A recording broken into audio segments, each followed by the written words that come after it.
Alors bonjour à tous. On se retrouve pour une nouvelle émission. Donc aujourd'hui c'est une émission un peu spéciale hein, car, du projet CAF Mobilité. Et on a une intervenante aujourd'hui qui est partie aux États-Unis, Manon Nicolet. Et donc voilà, on va un peu l'interviewer, lui poser des questions sur un peu ce qu'elle a fait, sur son parcours là-bas. Voilà. Eh ben, on t'écoute Manon un peu pour nous expliquer. Ouais, raconte-nous un peu.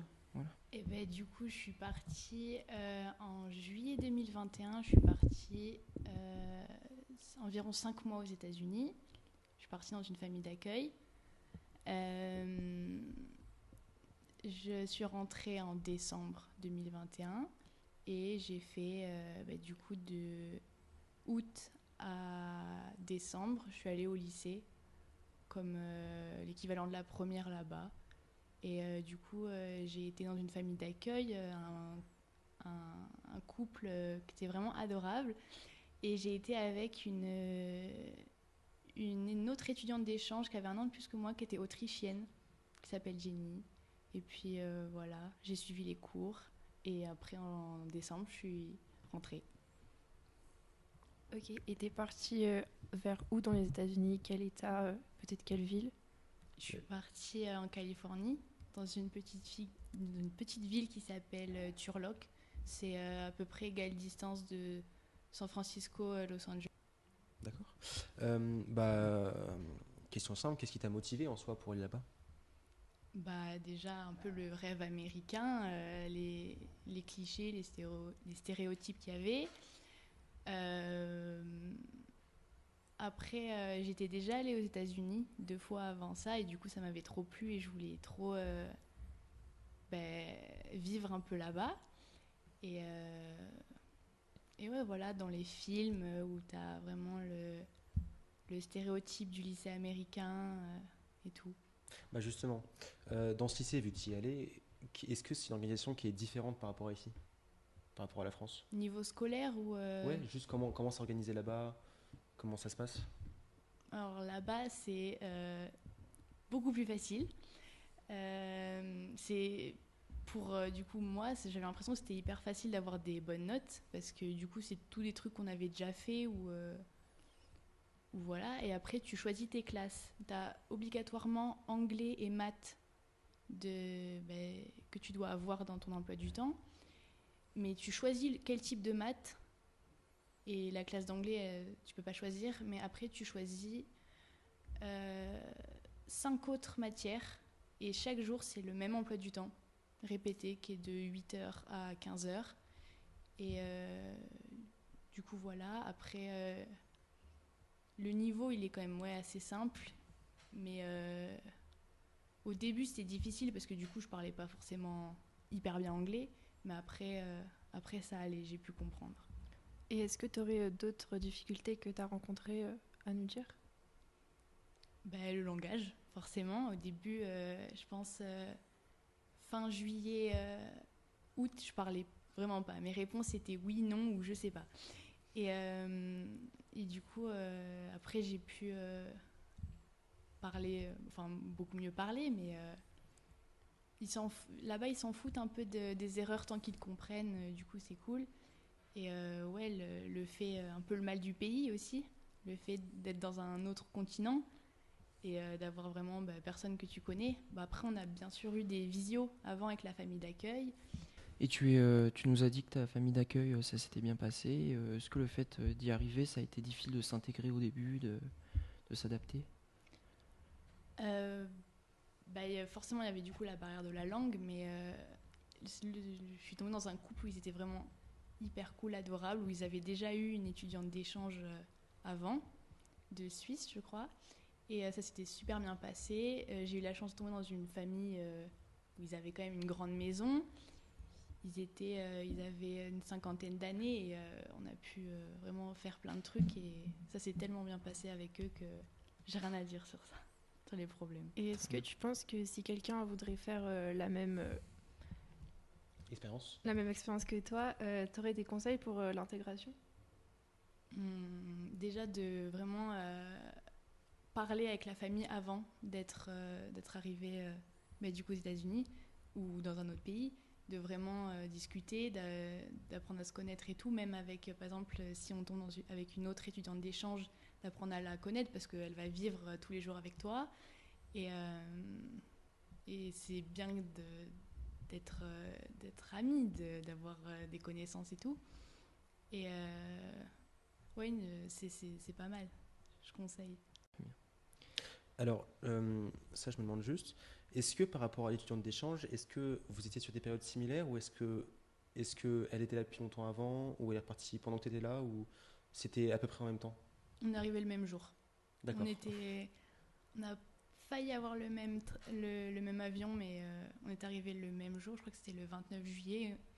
Mais par contre, elle est restée plus longtemps parce elle a pu rester plus longtemps. Moi, j'ai dû partir avant Noël parce que sinon, il fallait payer plus cher. Mais on était vraiment tout le temps ensemble, la même période. D'accord.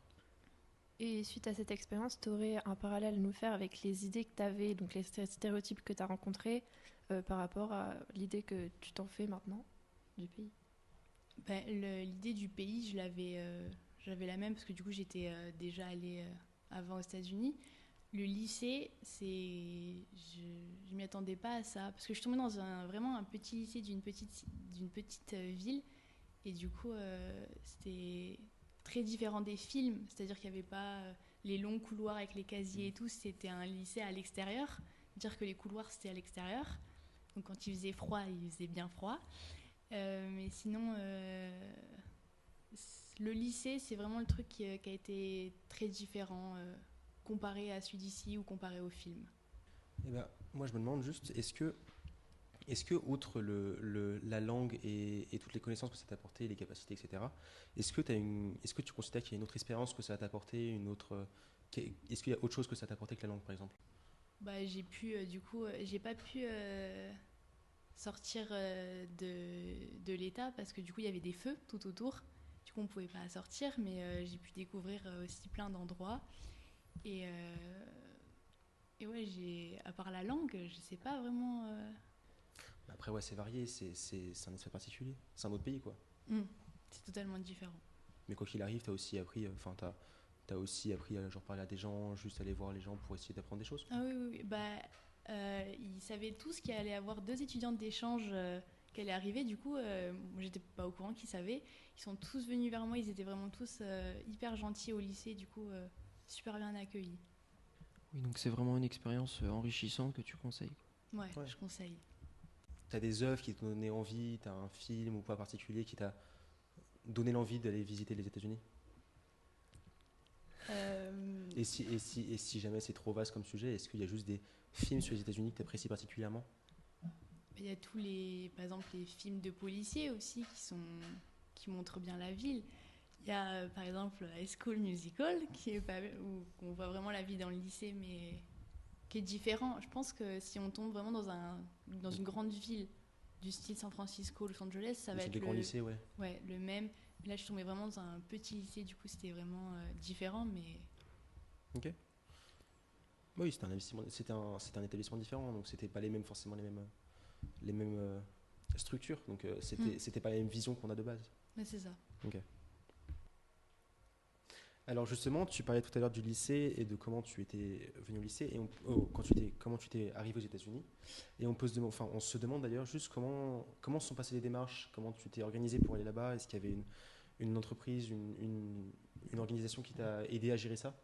Alors, je suis partie avec EF et j'ai fait l'inscription, je crois, en troisième, parce que de base, je devais partir de la troisième à la seconde, donc louper le premier trimestre de la seconde. Avec le Covid, ça a été repoussé. Et les démarches, on va pas se le cacher, c'est très difficile, c'est long. Parce qu'il faut être à jour dans ses vaccins, donc, ce que je n'étais pas du tout. Donc faire tous les vaccins, il faut faire un test d'anglais. Il faut que tu aies quand même un niveau minimum. Et après, il y a toutes les démarches, ce qu'il faut payer et tout, en plusieurs fois, comme nous on l'a fait. C'est très long. Après, on a des rendez-vous avec des gérants d'EF, du coup, qui te demandent ce que tu veux faire et tout. Et il y a beaucoup de questionnaires sur comment tu espères, comment tu veux que ta famille soit. S'il y a, du coup, pour pas qu'il y ait une barre de la religion, si par exemple, c'est débile, mais si tu veux pas tomber dans une famille de véganes, par exemple, il y a plein de questionnaires comme ça et c'est très très long. D'accord, mais justement, c'est précis, ça permet de resserrer les taux de où tu veux aller et ça permet de faire un bon accueil au moins quand tu arrives. Oui, c'est ça, mais Ok. on n'a pas du tout le choix de là où on va être. Oui. Sinon, il faut payer. Mais D'accord. du coup, j'ai eu la chance de tomber en Californie, mais j'avais pas du tout choisi. Ok. Mais au moins tu as, entre guillemets, choisi toutes les conditions dans la famille, de la famille dans laquelle tu devais arriver. C'est-à-dire que tu as pu arriver dans une famille qui te plaisait et qui était gentille et qui correspondait. Oui, voilà, il y Ok. avait vraiment plein de questions sur ça, sur par exemple si tu vas avoir, si t'es allergique aux chiens et tout, et du coup vraiment je suis tombée sur la famille parfaite. Alors justement, je vais parler comme quelqu'un qui ne connaît pas EF. Qu'est-ce que c'est, justement? Donc EF c'est un organisme privé reconnu par le ministère de l'Éducation. Donc c'est un organisme pour pouvoir partir à l'étranger et apprendre une langue. Donc il y a un choix vraiment, il y a beaucoup de choix de langues, de pays aussi. Ça peut aller de l'anglais à du coréen ou un truc comme ça. Et c'est pour partir dans une durée de votre choix. Ça peut partir de 2 semaines à 3 ans, je crois. D'accord. Donc c'est très vaste et complet, c'est à tous les goûts. C'est ça. Ok. Oui, je voulais revenir sur ce que tu as dit. Tu nous as parlé du test pour l'anglais, quand même, il fallait avoir un petit niveau. Est-ce que c'est pour assurer, je vais dire, c'est pas, on demande quoi à peu près, c'est pas, est-ce que c'est assez accessible quand même? Alors, sur le programme, ils te disent que c'est vraiment accessible pour tout le monde. Après, si vraiment tu as un niveau zéro, tu peux pas y aller comme ça. Donc, c'est pour ça EF nous permet de s'entraîner un peu avant. Après, de passer le test. Si vraiment on le rate, on peut le repasser. S'entraîner plus. C'est pas compliqué. Normalement, c'est vraiment accessible pour tout le monde. Oui. Et est-ce que tu aurais pas une petite anecdote à nous raconter? J'en ai plein, mais j'en ai une que je peux dire que j'étais dans. Tu pratiques un sport là-bas si tu veux. Et j'étais dans l'équipe de volley. Et à chaque fin de saison, donc je crois que c'était octobre où la saison de volley elle se termine, pour les dernières années, ils font un espèce de remise des prix. Et j'étais pas du tout une dernière année, mais puisque j'allais partir en décembre, ils se sont dit bah on va la faire comme si c'était une dernière année. Du coup, j'étais avec Jenny le jour où c'était vraiment le dernier match de volley. Ils avaient décoré tout le gymnase. Le gymnase est énorme avec les couleurs du lycée. Et il y a nos prénoms avec nos numéros décrits. Donc mon prénom écrit très mal, pas du tout comme il est écrit normalement. Et accroché sur le mur un gros poster, mais vraiment assez rigide, avec nos têtes dessus, mais bien en grand, avec nos numéros et tout. Et du coup, mon prénom mal écrit. Et du coup, j'ai ramené ce gros poster. Du coup, je l'ai chez moi, mais il est énorme. Et il y a ma tête dessus, avec mon numéro et tout. Du coup, ils font vraiment les choses en grand. Oui, à l'américaine. C'est ça. Ok, et pour conclure, tu aurais un mot avec la langue du pays que tu as bien aimé ou quelque chose comme ça? Un mot en anglais? Ouais.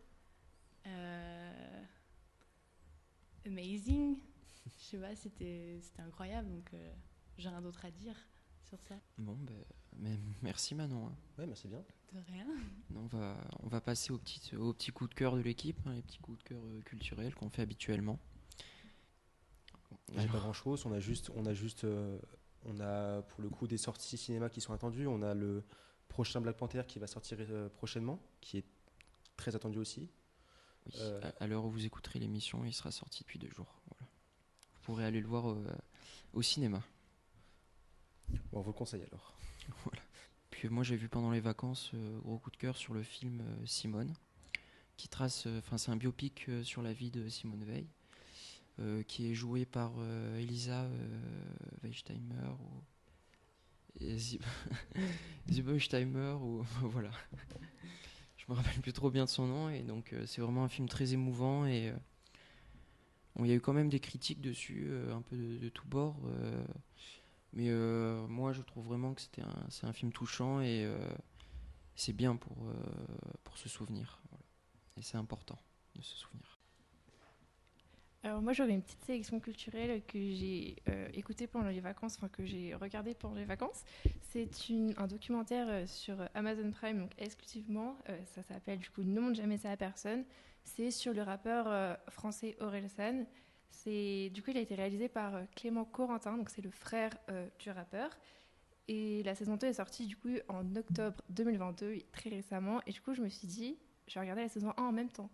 Et enfin, du coup, de ce fait. Et il y a 10 épisodes assez courts, dans l'ordre de 30 minutes à peu près. Et c'est une histoire très intéressante. Le montage est extrêmement bien réalisé. Franchement, je conseille très fortement si vous avez Amazon Prime. Alors voilà, hein, c'est la fin de l'émission. On va conclure. Hein. Merci à Manon d'être venue, d'avoir pris le temps pour répondre à nos questions. Donc on fera dans une prochaine émission une autre émission CAF Mobilité. Donc vous découvrirez un peu plus tard. Et lundi aussi, là je m'adresse aux lycéens du lycée d'altitude. On va diffuser par Pronote un sondage sur le bac, sur son orientation professionnelle plus tard. Et voilà, si vous avez des questions, le questionnaire sera en ligne à partir de lundi. Et vous aurez une bonne grosse semaine pour avoir le temps d'y répondre. Hein. Bien sûr, il sera anonyme. Et on répondra à toutes vos questions, on vous donnera des petits conseils dans une future émission. Voilà. Et puis merci de nous avoir écoutés, et à très bientôt. À très bientôt. Au revoir. Au revoir.